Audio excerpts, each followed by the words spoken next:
ঢাকার অন্যতম গুরুত্বপূর্ণ এলাকা হাতিরপুলের রাস্তা দীর্ঘদিন ধরে ভাঙাচোরা অবস্থায় পড়ে আছে। এই সড়ক দিয়ে প্রতিদিন হাজারো মানুষ ও রোগী চলাচল করে। বিশেষ করে Dhaka medical college, Suhrawardy medical college, burn institute, Eden college, Dhaka বিশ্ববিদ্যালয় এবং বুয়েটের মতো গুরুত্বপূর্ণ প্রতিষ্ঠানগুলোকে সংযোগকারী এই রাস্তাগুলোর অবস্থা এখন শোচনীয়।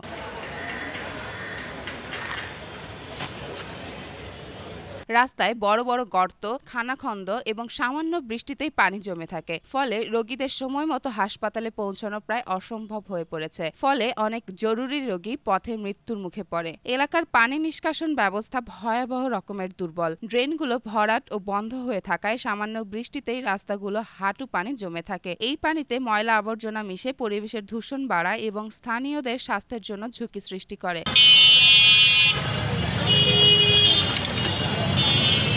তার উপর যত্রতত্র ঝুলে থাকা বৈদ্যুতিক তার বড় ধরনের দুর্ঘটনার আশঙ্কা তৈরি করছে। বৃষ্টির সময় বিদ্যুৎস্পৃষ্ট হয়ে দুর্ঘটনার খবর প্রায়ই শোনা যায়। সাধারণ মানুষ, শিক্ষার্থী, চিকিৎসা কর্মী ও অফিসগামী সবাই প্রতিদিন এই দুর্ভোগের শিকার হচ্ছেন। যানজট, দুর্ঘটনা ও সময় অপচয় এখন নিত্যদিনের চিত্র।